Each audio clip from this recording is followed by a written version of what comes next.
안녕하세요. 안녕하세요. 네, 선거제도 개혁연대의 선거쇼. 오늘은 2025년 2월 23일에 있었던 독일 총선에 대해서 이야기를 나눠보려고 합니다. 오늘 새로운 분이 오셨는데요. 네, 자기소개를 좀 부탁드리겠습니다. 네, 안녕하세요. 네, 처음 뵙겠습니다. 네, 이런 자리에 와서 영광이고요. 저는 선거제도 개혁연대 운영위원으로 활동하고 있는 최지선이라고 합니다. 반갑습니다. 네, 오늘은 지선님과 함께 2025년 독일 총선 결과와 독일의 선거제도에 대해서 알아보겠습니다. 앞서서 말씀드린 것처럼 2월 23일에 독일 총선이 있었습니다. 이 총선이 열린 배경이 있는데요. 배경에 대해서 좀 설명해 주시겠어요? 네, 배경은 지금 이제 뒤에 보시면은 원래 신호등 연정이라고 해서 2021년부터 네, 3인당과 녹색당, 자민당이 이렇게 연정 연합정부를 해서 추진을 해서 이제 총리가 3인당 총리고 또 부총리는 녹색당, 그다음에 재무부는 네, 자민당, 그다음에 외무부는 녹색당, 또 방위부는 3인당 이렇게 해서 세 개 정당이 이렇게 연정을 해서 출범을 했는데요. 네, 그러니까 각 이게 정당의 그 대표 색깔이 빨간색, 노란색, 초록색이어서 신호등 연정이라고 불렸었죠. 네, 맞습니다. 그래서 저희가 잘 아는 그 메르켈 총리는 이제 기민당이잖아요. 근데 그 메르켈 총리 이후에 이 3인당이 16년 만에 정권을 탈환을 해서 2021년부터 이제 계속 정권을 꾸려오고 있었는데요. 네, 근데 연정 내에 이제 이게 사실은 다양한 색깔을 가진 정당들이 같이 정부를 꾸리다 보니까 좀 갈등 요소들이 네, 많이 있었습니다. 네, 그래서 주로 이제 크게는 뭐 경제 정책이나 이런 에너지, 핵 발전소 정책. 우리나라도 사실은 이제 뭐 정당별로 경제랑 뭐 이렇게 탈핵 이런 거 환경 문제에 대한 입장도 되게 많이 갈리잖아요. 그래서 그런 것처럼 여기 독일에서도 이 신호등 정부를 꾸렸지만 각기 다른 색깔을 보이면서 조금 갈등 요소가 네, 있었습니다. 네, 갈등을 겪다 보니까 결국에는 이 신호등 연정이 작년 11월에 붕괴되는 일이 벌어졌죠. 네. 네, 맞아요. 3인당은 이제 기본적으로 뭐 이제 재정 관련해서는 뭐 재정을 더 확대해야 된다. 이렇게 환경이나 이런 환경이나 아니면 사회 보장, 뭐 기후 보호를 위해서 더 투자를 해야 된다. 이게 3인당과 녹색당의 기본 정책 기조였는데 또 같이 이제 연합을 하던 자민당 같은 경우는 법인세를 인하하고 또 재정 건전성을 위해서 좀 이렇게 좀 허리띠를 졸라매야 된다. 그런데 이렇게 지출하는 거 안 된다. 좀 이런 식으로 많이 입장을 가지고 있고 또 그런 자민당이 재무부를 맡고 있다 보니까 이런 갈등이 있었고 그리고 뭐 우크라이나 전쟁이 있으면서 이제 에너지 수급이 이제 불안정하다 보니까 다시 핵발전소를 가동을 해야 된다. 사실은 독일은 이제 탈핵을 했었죠. 예, 근데 가동해야 된다 이러면서 좀 갈등이 있어서 이제 3인당 총리가 2024년도 11월에 그 재무장관, 자민당 재무장관을 해임을 하면서 이제 연정이 이렇게 붕괴가 됩니다. 네, 3인당은 사실 전통적인 좌파, 좀 진보적인 정당이라 할 수 있고, 녹색당은 굳이 말하자면 신좌파, 그쵸. 어쨌든 좀 네, 진보적인 맞아요. 정당인데, 자민당은 좀 보수적이고, 좀 친기업적이고 이러다 보니 사실 이 연정을 구성한 것 자체가 좀 신기하긴 했는데, 신호등이 문제를 많이 일으키다가, 그쵸. 네, 예, 신호등이 어떤 불을 켜야 할지 네, 깜빡깜빡하다가. 결국 신호등이 꺼져버리게 된 겁니다. 맞아요. 네. 그러면 이렇게 연정이 붕괴됐으니까 당연히 이제 조기 총선이 열릴 수밖에 없었겠네요. 네, 그래서 저도 이거 조금 이제 이렇게 우리나라랑 많이 달라가지고 좀 익숙하지 않은데 이렇게 우리는 여소야대라고 해가지고 이제 대통령과 이제 의회의 다수 정당과 이렇게 다른 경우에도 어쨌든 이렇게 정권이 이어져 나가잖아요. 근데 정해진 임기를 지키는 그쵸. 거죠. 임기대로 이렇게 여소야대 뭐 힘들다, 뭐 문제 많다 하면서도 이제 임기대로 가는데 독일 같은 경우는 이렇게 이제 의회에서 총리가 신임을 받지 못하면은 아예 이렇게 의회 해산하고 다시 의회를 재구성하는 네, 그런 게 문화라고 하더라고요. 내각제나 또는 의회 중심제라고 불리는 데는 정부하고 의회가 같아야 되니까 의회 내에서 다수를 점하지 못하게 되면은 정권이 붕괴되는 거고 새로 뭐 꼭 임기를 다 지키지 못했더라도 조기 총선을 통해서 새롭게 정부를 구성하고 의회를 구성하게 되는 그렇게 되는 우리로서는 조금 다른 문화가 있는 거죠. 네, 네. 맞아요. 그래서 이제 올해 2월, 얼마 전에 한 3주 정도 됐죠. 2월 23일 날 조기 총선이 있었습니다. 네, 지금 보여드리는 화면이 이제 그 신호등 연정이 출범한 이후에 올해 1월까지의 지지율 변화를 보여드리고 있는데 아까 신호등이라고 했으니까 빨간색이 3인당, 그다음에 노란색이 자민당, 초록색이 녹색당, 그다음에 저기 검정색이 기민당, 그리고 여기 파란색이 오늘 아마 방송에서 많이 말씀드릴 구구정당이죠. 독일을 위한 대안인데 보시면 네, 신호등은 점점 꺼져가고 있고 네, 흑색과 파란색이 점점 이렇게 부상하고 있는 것들이 예, 보이고 있습니다. 그리고 이 지지율의 추이가 선거 결과에도 그대로 반영이 됐습니다. 그러면 지금부터는 선거 결과가 어떻게 됐는지 한번 살펴보도록 하죠. 네, 그 선거 결과를 보시면은 이제 16년 만에 3인당이 정권을 탈환을 했었는데 다시 3년 만에 정권을 잃고 다시 기민당, 저희가 익숙한 메르켈이 소속돼 있던 기민당이 다시 이렇게 제1정당으로 올라오게 되고요. 그 다음에 좀 이 3인당이 원래 이제 집권 정당이었는데 3위로 떨어지게 됩니다. 되게 이례적인 결과인 거죠. 네, 맞아요. 그래서 의석수 기준으로 이제 3위로 떨어지는데 그래서 아까 말씀하신 그 독일을 위한 대안, 그 아까 표에서 파란색으로 이렇게 올라오고 있었던 그 정당이 극우 정당이 이제 2위를 하는 되게 이례적인 결과가 있었고요. 녹색당 같은 경우는 의석이 다소 줄어들고 그리고 신호등 정부를 같이 구성했었던 자민당 같은 경우는 이제 원내 진입에 실패하기까지는 의석을 아예 이제 얻지 못하는 그런 결과가 있었습니다. 네, 각 정당의 선거 결과가 나왔을 때 모습을 제가 좀 준비해봤는데요. 한번 잠깐 보실까요? 네, 네, 기민당입니다. 네, 신났죠. 네, 그 공교롭게도 기민당은 16년 정도 집권을 꼭 하더라고요. 그 헬무트 콜 총리가 16년 집권을 하고 나서 슈레더 총리 3인당과 녹색당의 1기 연정이 16년 만에 정권 교체를 했는데 그 다음에 또 아까 말씀하신 그 메르켈 총리도 16년 동안 집권을 맞아요. 하다가 네. 2021년에 정권 교체가 됐는데 네, 다시 3년 만에 기민당이 이렇게 정권 교체를 했습니다. 또 16년이 걸릴지 지켜봐야 될 것 같고요. 그 다음에 글쎄요, 좀 뭔가 이 얘기를 할 때 좀 꺼려집니다. 바로 이 정당. 네. 독일을 위한 대안이라는 정당 엄청 신났죠. 네, 엄청 좋아하고 또 독일 국기를 막 이렇게 흔들면서 좋아하는 모습이 보입니다. 그 다음엔 네, 녹색당 첫 번째 출구 조사가 발표된 다음에 이제 논평하는 모습이라고 하는데요. 네, 다소 담담한 네, 의사 그렇게 나쁘진 않네요. 미소를 유지를 하고 계시네요. 미소. 네, 그리고 또 경우에 따라서는 자기들이 계속 연립정부 안에 남아 있을 수도 있을 거라고 예상했기 때문에 그냥 좀 담담한. 네, 여기 이제 여성분이 지난 총선의 그 총리 후보였고 여기는 남자분이 이제 이번 총선의 총리 후보였는데 결과적으로 녹색당이 좋은 성적 못 거두면서 이 두 분은 앞으로는 중요한 역할을 맡지 않겠다 뭐 이런 선언을 했다고 하고요. 네, 잠깐 또 말씀드릴 정당이죠. 어디죠? 네, 여기는 링케라고 써 있는 좌파당 입니다. 그래서 좌파당 표정도 되게 신나 보이시죠? 가자 뭐 이렇게 하고 있는 것 같아요. 네. 맞아요. 그래서 되게 이 여성분이 이름이 성함이 어떻게 됐었죠, 이분이? 이름이 네, 제가 준비해서 라히히네크. 네, 맞아요. 하이디 네크. 라이네크라는 분인데 이분이 저도 오기 전에 좀 조사했는데 틱톡 그 영상 조회수가 700만 뷰를 이렇게 하는 영상이 의회에서 왜 우리 의정 질문 하는 것처럼 네, 그게 엄청 그 직전에 선거 직전에 이렇게 휘몰아쳐가지고 예상보다 더 좋은 성적을 얻었다고 합니다. 구구 정당과 맞서야 된다라는 연설을 아주 깊게 네네네. 하면서 인상을 줬고 그러면서 3인당과 녹색당의 지지를 많이 이렇게 흡수하면서 원래는 이번 총선에서 원내 정당으로 남아 있을 수 있을까 했는데 아주 극적인 결과를 얻은 거죠. 그런 네. 표정이 보입니다. 회생했네요. 네. 그리고 회생하지 못한 정당, 네, 네, 이 자민당인데요.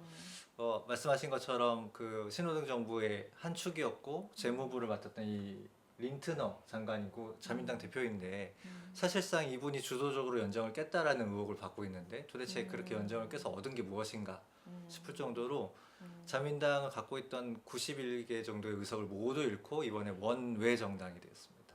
결국 이 린트너 씨는 정계 은퇴를 선언했죠. 네. 그런 모습을 보실 수가 있습니다. 그 2021년 선거하고는 정말 확연히 다른 어떤 선거 결과인 것 같아요. 그래서 이번 총선에서는 독일 총선에서 도대체 무엇이 유권자가 투표하게 되는 요인이었나를 한번 살펴보겠습니다. 네, 독일 현지 언론인데요. 한번 네. 설명을 좀 해주실까요? 이게 글씨가 잘 보이시나요? 네, 제가 조금 이렇게 해야 될 것 같죠? 네.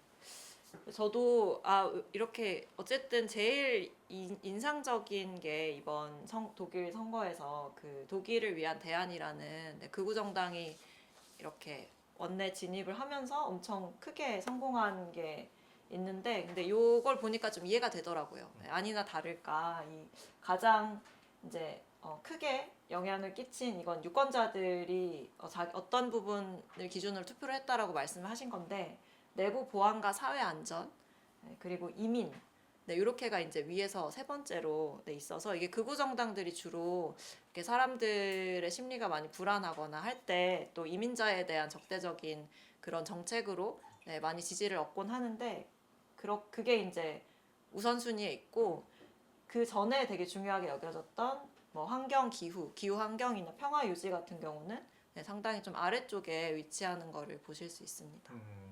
그러네요. 2021년 선거 전후에 사실 독일뿐만 아니라 뭐 스위스도 그랬고 사실은 그때는 환경 이슈, 기후 이슈가 굉장히 중요하게 유권자들이 받아들이면서 특히나 이제 녹색당들, 각 나라의 녹색당들이 크게 약진했던 게 기억나거든요. 거의 모든 그때 선거 때마다 기사에 이런 말이 붙었던 것 같아요. 역사적인 승리. 근데 불과 3년 만에 보시는 것처럼 환경 기후에 대한 중요성은 거의 1, 2위에서 5번째, 6번째로 쭉 내려가고, 그때는 없었던 내부의 보안 문제, 안전 문제, 이민 문제 이런 것들이 올라오다 보니 이번에는 전 세계 선거에서 보여지고 있는 좀 보수 정당, 특별히 극우 정당들의 부상을 보여주는 결과가 아닌가 싶습니다.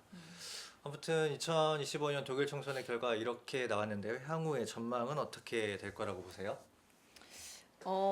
일단은 저도 이걸 보면서 뭔가 이렇게 남일 같지 않은 그런 느낌도 들었던 것 같아요. 그죠. 예, 우리나라에서도 지금 전국이 이렇고 또 이제 극우라고 하면은 좀 이제 안 좋아하시더라고요. 그 분들은 네. 너는 극좌냐 뭐 이러면서 얘기를 하시던데, 어쨌든 극우 이렇게 좀 민주주의나 이런 뭔가 이렇게 평등하지 않은 그런 가치관을 가진 분들이 이제 독일에서 이렇게 득세를 하면서 좀 불안감이 있는데, 그래도 제가 이제 이번에 좀 준비를 하면서 독일에서는 극우 방파제라는 이런 문화가 있다고 하더라고요. 그래서 극우 방파제라고 하면은 이제 독일은 그 나치가 합법적으로 선출이 돼서 되게 많은 상처를 남긴 그런 역사가 있는 나라잖아요. 그래서 그 극우 세력과는 연정하지 않는다라는 문화가 기성 정당들 사이에 있다고 하더라고요. 그래서 이번에 어쨌든 기민당이 집권을 하긴 했지만, 그래도 극우 정당과는 연정을 하지 않을 거다라는 기대가 있고요. 오늘 여기 오기 전에 재민님이 저한테 기사를 보내주셨는데 그것도 좀 설명해 주시면 좋을 것 네. 같아요. 이거를 준비하다가 발견을 했는데 3월 8일에 그 기민당하고 사민당하고 잠정적으로 연정에는 합의를 했다. 물론 이제 세부적인 건 남아 있지만 연정을 합의를 하게 돼서 결국에는 의회에서 가반을 어떻게든 만들어서 정부를 출범시켜야 되고, 그렇게 안 되면 다시 선거를 치러야 되는 거기 때문에 어떻게 연정을 구성할 거냐가 문제였는데, 뭐 기민당이 승리했다고는 하지만 과반이 안 됐고, 또 녹색당이나 자민당이나 이렇게 좀 중견 정당들이 그 합쳤을 때 과반이 되면은 그분들하고 이렇게 합쳐서 연정을 구성할 수 있었는데 그것도 안 됐고, 그렇다고 말씀하신 것처럼 독일 정당 문화에 있는 이 극우 방파제, 극우 정당들하고는 연대하지 않겠다라는 것을 깰 수도 없고, 그래서 거의 마지막 남은 시나리오는 기민당하고 사민당이 소위 대연정, 대라는 말을 붙이는 게 조금 기분이 별로 안 좋은데요. 네. 아무튼 그 대연정을 하는 수밖에는 없었는데 사민당 입장에서 사실 그 메르켈 총리 16년 동안 4번 집권할 때 3번 정도 대연정을 했었거든요. 어. 근데 그게 그렇게 뭐 자신들의 선명성을 드러내는 데 도움이 됐나 이런 반성이 있었기 때문에 과연 할까 했는데 다른 경우의 수가 없었다 보니까 네, 대연정에는 합의를 했지만 이제 세부적으로 어떻게 할 건지는 네, 좀 더 지켜봐야 하는 것 같습니다. 네, 그리고 이분이 이제 사실은 이견이 없죠. 네, 프리드리 메르츠라고 기민당의 대표이고 향후에 총리가 될 사람인데 사실은 메르켈의 정적으로 유명했던 사람으로 알고 있어요. 그래서 메르켈이 득세할 때는 깨갱하고 정계 은퇴를 선언했다가 네, 메르켈이 정계 은퇴를 선언하자 다시 돌아와서 아. 네, 절치부심 끝에 기민당 대표가 되고 총리에까지 오르는 네, 대한민국 3대 거짓말이라는 것 중에 하나가 정계 은퇴. 정치의 정계 은퇴죠. 네. 그렇죠. 정계 은퇴하고 막 어디 막 토굴 가서 살고 그러잖아요. 한국 정치인들은 맞아요. 정계 수염 은퇴를 이렇게 기르시고. 그렇죠. 안 했다라는 증거이죠. 네. 정계 은퇴한 사람들은 편하게 삽니다. 네. 아 그러네요. 네. 네. 이 프리드리 메르츠 씨는 그래서 메르켈보다는 보수적인 인물로 알려져 있어요. 그래서 아마도 메르켈의 그 정부보다는 좀 더 보수적인 정부가 되지 않을까. 특히 지난 신호등 연정에서 있었던 기후경제보호부 녹색당 대표가 맡았던 기후와 경제는 합쳐져 있다라는 그런 신념을 가지고 출범시켰던 정부 부처인데 그거를 폐지시키겠다고 공공연히 얘기를 했었거든요. 그래서 아마 경제 정책도 좀 더 보수적으로, 환경 정책도 조금 후퇴할 거다라고는 얘기하고 있습니다만, 네, 메르켈에 비하면 좀 보수라는 거지 그 극우 정당에 비해서는 그래도 합리적인 보수이기 때문에 말씀하신 것처럼 극우 정당하고 뭐 합치는 이렇게 연합하는 완전, 일은 네. 없지 않을까. 말씀하시는 얘기를 듣다 보니까 지난번 프랑스 총선 때는 또 그 프랑스의 극우 정당이 또 부상하니까 거기는 공화주의 연대라고 부르던데 얘네하고 놀지 말자. 네, 그런 거죠. 그 사람을 차별해서는 안 되겠습니다만, 네, 사람이 사람을 대하는 정치에서 차별의 정치를 말하는 사람들하고는 좀 결별하고 그런 극우 정치는 좀 쇠퇴시켜야 되지 않나라는 측면이 있는 것 같고요. 네. 한국에 시사하는 바도 큰 것 같습니다. 그러게요. 네. 네, 독일은 어쨌든 너무 그 2차 대전 때 나치당의 그런 득세함으로써 뭔가 상처도 엄청 크고 세계에 미친 본인들한테도 안 좋았지만 전쟁하고 또 전쟁의 패전국이 되고 막 그런 되게 비극적인 일들을 많이 만들어내면서 좀 교훈을 얻었기 때문에 이게 일어난 거잖아요. 그래서 우리나라도 사실은 좀 지금 대한민국의 특정 정당의 정치인 분들은 아예 이제 좀 설마 하는데 이제 그쪽에 뭐 가서 막 발언도 하시고 그렇죠. 네. 예, 무대에 서가지고 막 선동도 하시고 예, 그래서 그런 거를 반헌법적인 그런 행동들을 하는 걸 보면서 저희도 조금 이런 문화는 좀 그러니까 이런 극우랑은 안 한다 이런 식의 그런 문화는 좀 배울 점이지 않나 싶네요. 그죠. 좋은 건 배우고요. 우리한테 좋은 건 좀 알려주고요. 이러면 맞아요. 좋을 것 같습니다. 네. 네, 2024년 12월 3일 오후 10시 27분 이후에 혼란을 겪고 있는 네, 대한민국도 화이팅 화이팅이 아니라 좀 피스풀 했으면 좋겠네요. 맞아요. 네, 그러면 저희 방송에서는 각 나라의 선거 결과도 얘기하지만 결국 그 나라가 갖고 있는 선거 제도가 무엇인지도 좀 소개를 하고 있습니다. 그래서 저희는 독일의 특히나 이 연방의회 선거의 선거 제도가 어떻게 되어 있는지 좀 말씀을 드리려고 합니다. 네, 시사님 좀 소개해 주시죠. 네. 그래서 독일이 이제 기존의 연동형 비례제로 되게 많이 알려졌잖아요. 네. 그러면서 우리나라도 이제 2021년도에 선거제도 개혁을 하면서 이제 뭐 이게 막 계산이 어떻게 되냐 막 이런 얘기가 있을 때 항상 나왔던 게 독일은 연동형 비례제고 이 지역구랑 그다음에 이 전국 비례 이 투표가 연동돼서 이렇게 하면서 의석수가 매번 바뀐다. 그래서 뭐 몇 석 이상인데 막 이제 최대 뭐 이렇게 가변적이다 막 이렇게 있었고 2021년 같은 경우는 736석이었대요. 그래서 네. 중국 다음으로 많은 이렇게 의원 수라고 하더라고요 이게.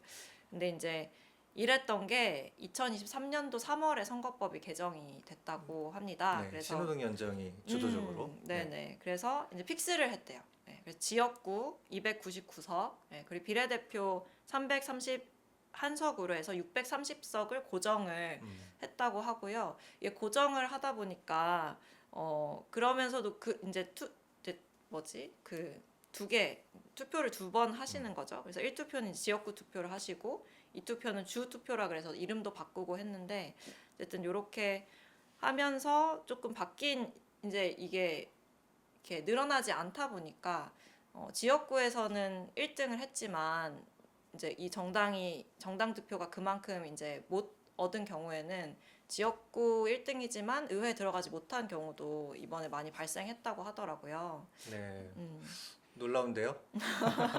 1등만 네. 당선되는 좀 서러운 세상에서 좀 신박한 그쵸, 논리인 것 그쵸. 같긴 합니다. 네, 그래서 23명이나 지역구에서 1등 했지만 낙선을 했다. 네. 그래서 그런 논란도 있다고 하더라고요. 왜냐하면 이게 우리 지역구는 그러면 이렇게 의석의 지역구 의회에 우리 지역구에서 1등한 의원을 보내지 못한 거잖아요. 그렇죠. 지역구 네. 의원이 없는 거죠. 그렇죠. 지역구 네. 의원이 없는 거잖아요. 그래서 뭐 여기서 또 다시 바꾸겠다라고 하긴 하지만 일단 현재는 그런 상태고요. 그리고 이제 문턱 조항이라고 해가지고 정당 득표율이 5%가 돼야 이제 의석을 얻을 수 있는 제도. 그래서 일부 정당들은 이 5%를 못 얻어서 그 원내 진입에 실패한 사례도 이번에 있었습니다. 그죠. 대표적으로 그 좌파당에서 좌파 포퓰리즘을 해야 된다라고 하면서 나왔던 자라 바겐크네히트 동맹이라는 정당이 있었는데 이 정당은 4.97%를 얻어서 아쉽네요. 0.03%. 네. 만약에 이 정당이 조금 더 해서 의회에 들어왔으면 또 연정 구성도 달라질 수 있어서 좀 복잡해졌을 텐데 아무튼 아까운 사례가 됐죠. 네네. 독일의 선거법 바뀐 것은 여기 화면에서 보는 것처럼 1인 2표 그리고 그 다음에 원래는 초과 의석을 허용했으나 초과 의석을 허용하지 않고 630석으로 고정했다라는 거. 문턱 조항은 여전히 정당 득표율 5% 이상, 그다음에 또는 지역구에서 3석 이상 거둬야만 의석을 준다라는 거가 동일하다라고 볼 수 있겠네요. 네네. 네, 그 재밌는 얘기를 들었는데 그 신호등 연정에서 부총리였던 녹색당 대표 아까 사진으로 보였던 남성분, 네, 지역구 투표에선 졌더라고요. 김인당 후보한테. 그런데 이제 거기에 김인당의 주 득표율보다 네. 이 지역구 투표 당선자가 많아졌으니까 김인당 후보 몇 명을 이렇게 쳐내야 되는 거죠. 그런데 이제 1등은 했지만 지지율이 높지 않았기, 득표율이 높지 않았기 때문에 그분은 탈락을 한 거예요. 네, 그 녹색당 대표분은 또 주별 정당 득표에서는 당선이 된 거죠. 그래서 지역구에서는 떨어졌는데 이분은 의원이 됐고, 구제가 되셨네요. 네, 구제가 됐고. 그런데 지역구에서 정작 1등한 분은 네, 탈락을 했고, 뭐 그런 사례도 있다고 해서, 오묘하네요. 네, 뭐 아무튼 독일의 선거제도는 초과 의석을 하다가 이번에는 1등 된 사람을 떨어뜨리는 좀 맞아요. 오묘한 측면이 있는 것 같습니다. 네, 사실 모든 선거제도는 다 장단점도 갖고 있고 그쵸. 다 좋은 점도 있지만 치명적인 부분도 있고 그래서 그때 맞게 좋게 자꾸 고쳐가면서 진보해 나가면서 하는 게 좋은 것 같은데요. 이번에 바꾼 선거법이 과연 어떤 결과가 될지는 조금 더 지켜는 봐야 될 것 같긴 합니다. 당장 네. 기민당에서는 이 선거법 고쳐야 된다라고 또 얘기하고 있으니까요. 맞아요. 네, 그렇습니다. 우리가 항상 선거제도의 좀 선진국이라고 얘기했던 독일의 바뀐 선거제도와 그 바뀐 선거제도로 치른 2025년 독일 총선에 대해서 총선의 결과에 대해서 한번 살펴봤습니다. 네, 우리 지선님 오늘 처음으로 우리 선거쇼에 나오셔서 말씀해 주셨는데 간단하게 소감과 소회 또는 우리에게 지금 우리에게 또 시사하는 바도 있을 것 같고요. 뭐 자유롭게 한번 말씀해 주시죠.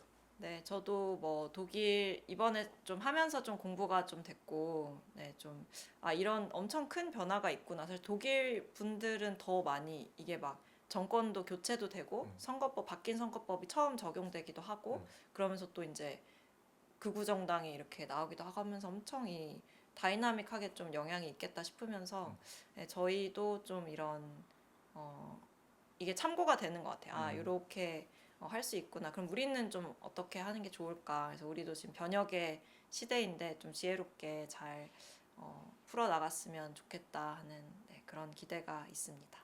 네, 저도 한 2021년, 22년 그 이후부터 사실은 전 세계적으로 구구 정당들이 이렇게 커지고, 네, 그런 여파가 한국에서도 뭐 미국을 거쳐서, 네, 미국의 구구적인 대표 정치인이 하는 구호들을 한국에서 갖고 와서 쓴다든지 맞아요. 뭐 이런 경우를 보게 되는데, 그럼에도 불구하고 저는 여전히 공화국의 시민들의 연대, 저항은 계속되고 있다는 생각도 하고 있어요. 그래서 한국의 민주공화국을 지키려고 하는 우리 시민들도, 네, 평화롭게, 지혜롭게, 하지만 단호하게, 네, 계속 연대하고 저항할 수 있으면 좋겠다는 생각도 덧붙여 봅니다. 네, 저희 항상 마칠 때 저희 선거제도 개혁연대 구호인데 민심 그대로 선거제도 개혁 외치거든요. 제가 네네. 민심 그대로 하면 네. 함께 외쳐주시죠. 네. 그러면 저희 선거제도 개혁연대가 보여드리는 선거쇼 다음에는 또 다른 나라의 선거와 선거제도를 가지고 찾아뵙도록 하겠습니다. 민심 그대로 선거제도 개혁! 개혁!